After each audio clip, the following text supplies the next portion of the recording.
صوفیہ کو جنون کی حد تک پڑھائی کا شوق تھا اور اس کے اسی شوق کی وجہ سے اس کے والد نے جیسے تیسے اسے یونیورسٹی میں داخلہ دلوا دیا تھا۔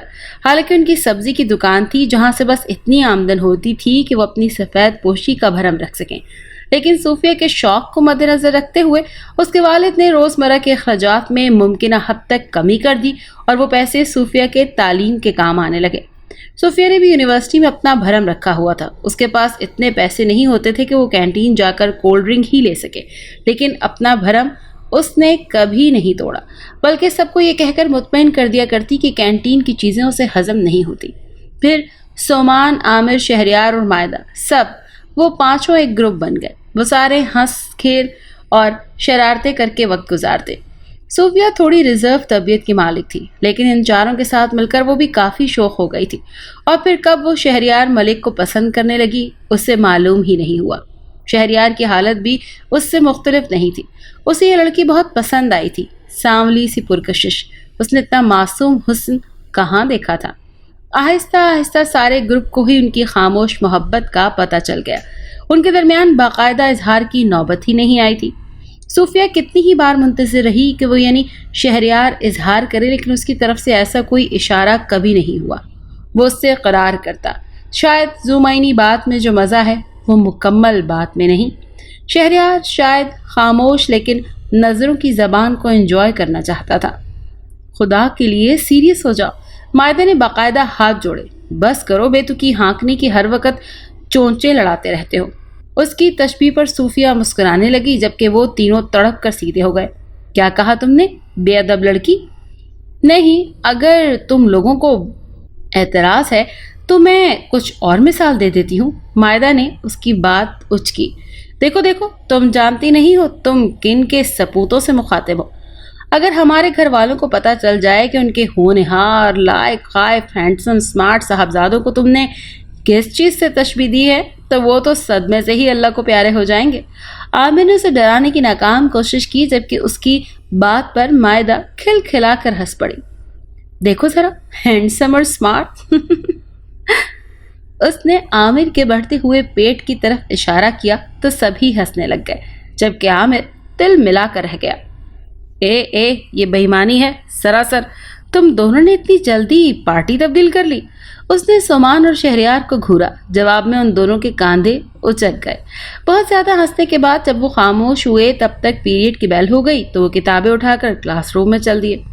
ایک ہفتے بعد ٹرپ کی روانگی تھی۔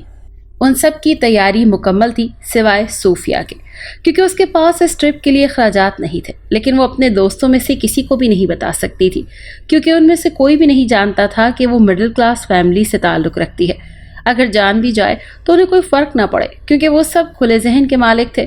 انہیں صوفیہ کے درمیانے طبقے سے ہونے سے کوئی فرق نہیں پڑتا تھا، لیکن صوفیہ ڈرتی تھی کہ کہیں وہ اسے چھوڑ نہ دیں، خاص کر شہریار۔ صوفیہ نے دوسرے دن سب کو ٹرپ کے ساتھ نہ جانے کا بتا کر پریشان کر دیا۔ کیوں؟ کیا وجہ ہے تمہارے ساتھ نہ جانے کی؟ مائدہ خراب موڈ کے ساتھ بولی۔ کوئی وجہ نہیں، بس میں جانا نہیں چاہتی۔ یہی تو ہم پوچھ رہے ہیں محترمہ کہ کیا وجہ ہے؟ شہریار نے خاصا تپ کر پوچھا، کیونکہ صوفیہ کے ساتھ نہ جانے کا سب سے زیادہ دکھ اسے ہی پہنچا تھا۔ ایک تو تم لوگ بال کی کھال نکالنے بیٹھ جاتے ہو۔ جب میں نے کہہ دیا کہ میں نے نہیں جانا، وہ چلا کر بولی، ساتھ میں اس کی آنکھوں سے آنسو بھی نکل آئے۔ ان سب نے حیرانگی سے ایک دوسرے کی طرف دیکھا، کیونکہ وہ بہت کول مائنڈ لڑکی تھی۔ انہوں نے کبھی اسے یوں چلاتے ہوئے نہیں دیکھا تھا۔ کول ڈاؤن صوفیہ، مائدہ نے اس کے کاندھے پر ہاتھ رکھا۔ ایسا کیا ہو گیا کہ تم یوں بیہیو کر رہی ہو؟ ہم نے تو بس وجہ پوچھی ہے، تم ساتھ کیوں نہیں جا رہی ہو اور تم اتنی ہائپر ہو گئی؟ وہ سب تعصب سے اسے روتا دیکھ رہے تھے۔ شہریار کی حالت سب سے زیادہ خراب تھی۔ اسے سمجھ نہیں آ رہی تھی کہ اس روتی بلکتی معصوم لڑکی کو کیسے چپ کروائے۔ اس کے آنسو شہریار کو سیدھا دل پر گر رہے تھے۔ خدا کے لیے صوفیہ، اب بس بھی کرو، یوں رو کیوں رہی ہو؟ خود کو ہلکان مت کرو۔ عامر جو اپنا برگر کھانا بھول چکا تھا تعصب سے اسے دیکھ کر کہنے لگا۔ بالکل ٹھیک، سومان بولا۔ اب دیکھو صوفیہ، تمہارے رونے نے ایک کارنامہ تو سر انجام دے دیا، موصوف کھانا ہی بھول گئے۔ اس نے کچھ اس انداز سے عامر کی طرف اشارہ کیا کہ وہ روتے روتے ہنس پڑی۔ عجیب دھوپ چھاؤں کا منظر تھا جسے شہریار نے دل کے نہا خانوں میں بسا لیا۔ شکر ہے